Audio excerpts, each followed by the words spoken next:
Masih bersama kami di Pilihan Indonesia, kata gemoy belakangan viral di media sosial dan ramai dalam kontestasi Pilpres 2024. Juru bicara Timnas Amin Surya Chandra menyebut kampanye gimik Prabowo mirip dengan yang diterapkan Bongbong Marcos yang memanipulasi anak muda pada pemilihan presiden di Filipina. Sementara TKN Prabowo Gibran menampik kritik tersebut.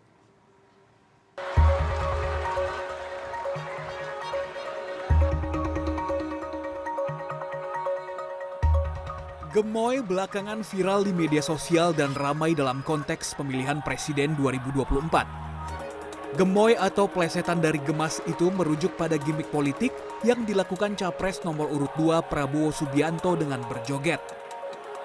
Gemoy yang kerap ditampilkan dalam kemasan kartun Prabowo Gibran yang dibuat dengan kecerdasan buatan atau artificial intelligence dan ditampilkan di baliho raksasa maupun iklan di media sosial. Juru bicara tim kampanye nasional Prabowo Gibran tidak menampik kalau gemoy bisa menjadi bentuk gimik yang bisa dikapitalisasi. Namun, itu tidak mengesampingkan program yang ditawarkan Prabowo Gibran. Artinya memang dikapitalisasi ya? Kalau dipasang di baliho-baliho iklan TV itu berarti dikapitalisasi dong?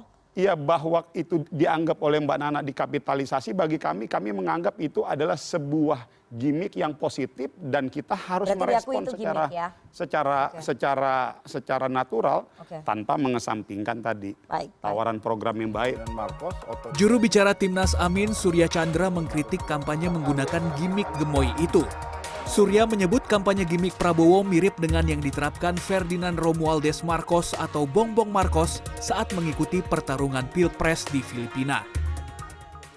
Berbahaya sekali ya model-model kampanye yang mirip-mirip sama kasusnya di Filipina kan. Bongbong Marcos yang anaknya Ferdinand Marcos, otoritarian semacam Orde Baru dulu, bisa comeback karena memanipulasi model-model masyarakat yang masih nggak ngerti. Bongbong Marcos adalah anak dari diktator Filipina, Ferdinand Marcos. Ferdinand berkuasa selama 21 tahun dan dianggap otoriter. Bongbong diyakini menang menjadi presiden Filipina karena masif kampanye di media sosial dan menggait suara muda. Surya mengatakan sasaran kampanye gimik pasangan Prabowo Gibran juga adalah anak muda. Sekjen Partai Gerindra Ahmad Muzani menampik kritik terhadap kampanye gimik gemoy Prabowo. Menurut Muzani, gemoy bukan sesuai yang melanggar prinsip demokrasi. Dia menyerahkan penilaian itu pada rakyat yang akan menentukan pilihannya di kotak suara.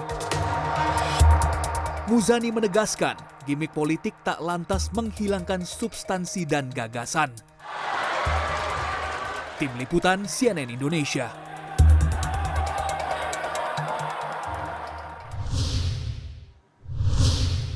Ya, kata gemoy memang kini semakin sering disebut dan asosiatif pada Capres Prabowo Subianto pada masa kampanye ini. Dan meski diklaim oleh TKN Prabowo Gibran sebagai hal yang natural, namun jubir Amin Surya Chandra mengkritik gimik gemoy dianggap berbahaya karena memanipulasi kondisi yang sebenarnya. Apakah benar demikian? Kali ini kami ingin fokus menganalisa bagaimana kemudian gimik ini atau persona politik ini di media sosial. Apakah benar ini kemudian secara organik atau terorganisir? Dan untuk menganalisanya sudah bersama kami melalui sambungan online pendiri Don Emprit Ismail Fahmi. Selamat malam Mas Fahmi, apa kabar?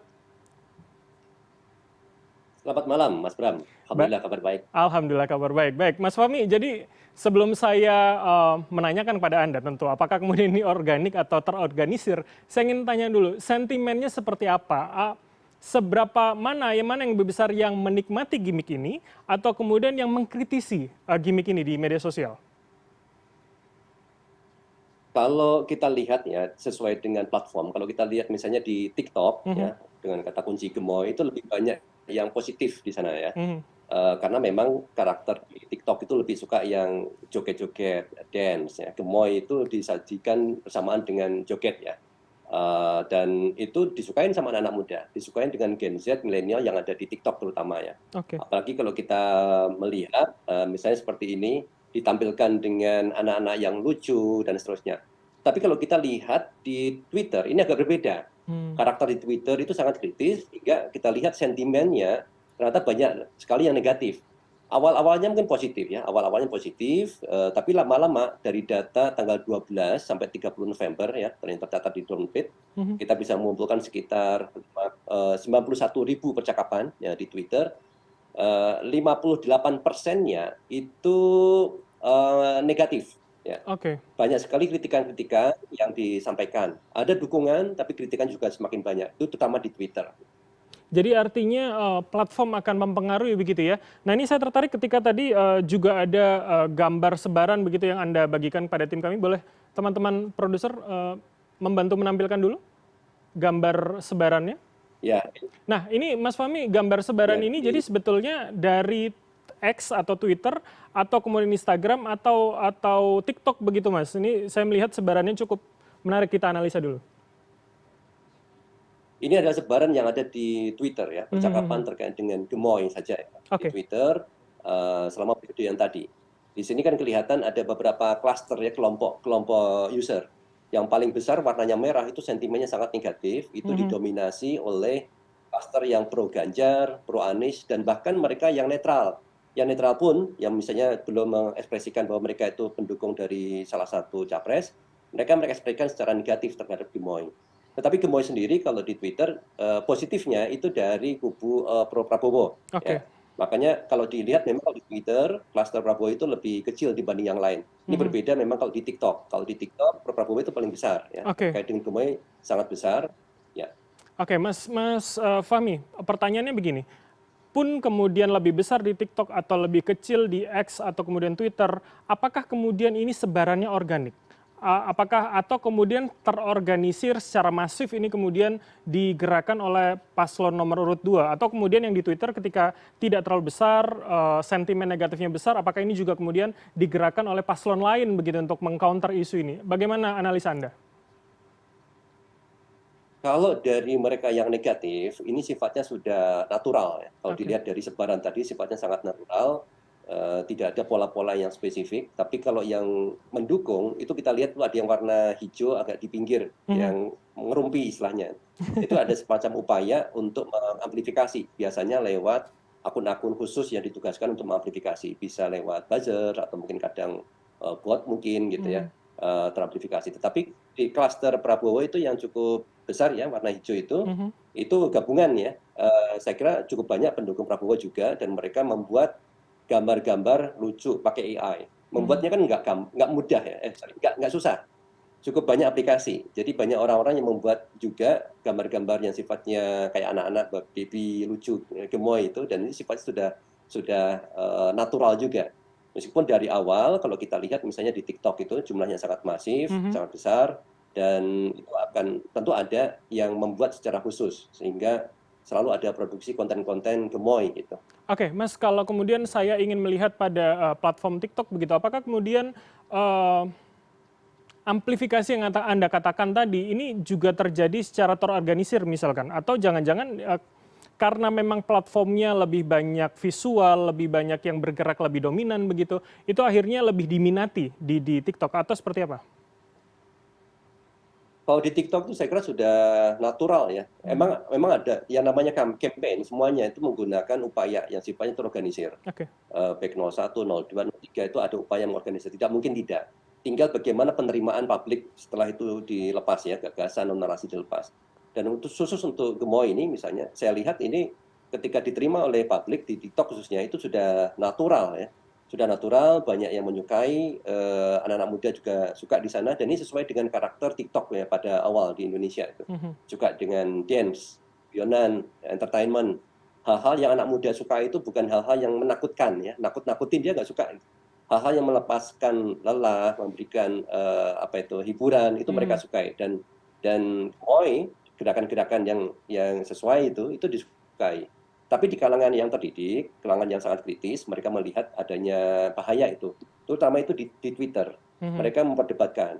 Kenapa? Karena banyak sekali kadang-kadang ketika ada pembahasan tentang topik, tentang isu, dikritik kenapa kamu menjawab ini.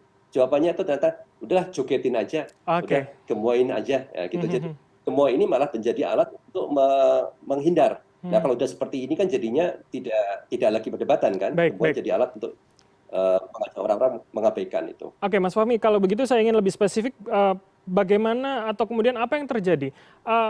mana yang lebih dominan soal gimmick tadi pembahasannya atau soal substansi akan lebih menarik dibahas? Kita spesifik di X dan TikTok begitu. Kalau di TikTok ya terkait dengan gemoy itu waktunya kan pendek ya. TikTok itu paling 8 detik, 20 detik, 1 menit misalnya itu nggak banyak yang bisa disajikan. Sehingga ketika ditampilkan misalnya gerakan gemoy, dance, terakhir selesai ya substansi nggak muncul setelah itu. Oke. Harusnya kan disajikan, misalnya kalau disajikan oke, habis gemoy dari situ kemudian disampaikanlah substansi-substansinya. Ada beberapa substansi yang menarik sesuai dengan program. Misalnya dengan gemoy ada program memberikan susu gratis. Nah, saya kira ini bagus nih. Artinya gemoy disajikan bersamaan habis itu program-programnya sehingga bisa menimbulkan diskusi kan, perdebatan. Jadi nggak berhenti hanya di gemoy saja. Artinya memang ada dua hal tadi muncul seperti klaim mereka, gemoy bukan hanya sekedar gemoy tapi juga ada program yang mereka sajikan. Oke, artinya pintu masuk begitu ya, gemoy itu untuk kemudian juga sosialisasi program begitu ya, Mas, untuk TikTok tentunya. Betul. Tentunya sebetulnya ini merupakan gimmick dan gimmick itu diperlukan sebagai pintu masuk, terutama anak-anak muda yang sifatnya visual. Ini harus menjadi perhatian juga ya buat capres yang lain ya. Gagasan-gagasan besar itu kalau dilihat nih, saya coba bandingkan antara 3 capres. Teman-teman bisa nyoba juga masukin kata kunci Prabowo, Ganjar, dan Anies Baswedan. Lihat itu di voter page. Lihat itu mana yang paling besar view-nya. Oke, baik. Kalau di Prabowo itu paling banyak itu view terkait dengan jogetnya dan gemoy. Nah, substansi mungkin belum kelihatan ya, tapi jadi pintu masuk nih. Tapi yang lain, Anies misalnya, halnya sangat penting, esensial, serius, tetapi view-nya sedikit. Jadi nggak bisa kita hanya menampilkan gagasan saja tanpa adanya gimmick. Gimmick itu diperlukan juga bersamaan dengan gagasan, terutama kalau kita sampaikan di Oke, ini saya menggambarkan bahwa ini kemasan dalam penyampaian begitu ya. Nah, saya ingin masuk di soal bagaimana kemudian dengan tuduhan begitu. Saya ingin menggunakan bahasa yang lebih halus tentunya. Dari tim Amin atau kemudian Anies Mohaimin mengatakan ini meniru atau kemudian menduplifikasi apa yang dilakukan Bongbong di Filipina begitu, Mas. Adakah data atau kemudian analisa Anda terkait dengan hal itu? Apakah memang prakteknya atau kemudian cara berkampanye gemoy tadi mengarah ke arah sana? Ada, saya lihat misalnya, kita bisa search misalnya itu di TikTok ya, masukin kata kunci Bongbong Marcos TikTok dance ya. Nah, itu akan keluar semua itu. Nah, ini misalnya bagaimana dance yang ada. Itu contohnya ada Marcos dan Bongbong Marcos bersama wakilnya ya, Sarah itu jogetannya menarik ya, dan kemudian dibuat lomba, publik pun pada ikut, anak-anak muda pada ikut, ibu-ibu pada ikut, sehingga kalau dilihat terkait dengan dance, mungkin di sisi yang lain mereka sampaikan programnya ya, tapi di dance ini sangat masif, sangat diterima, dan ini disukai ya, model seperti ini disukai oleh publik Filipina saat itu. Dan kalau saya lihat beberapa kayak Bongbong ini latihan dance ya, ada koreografernya. Ya.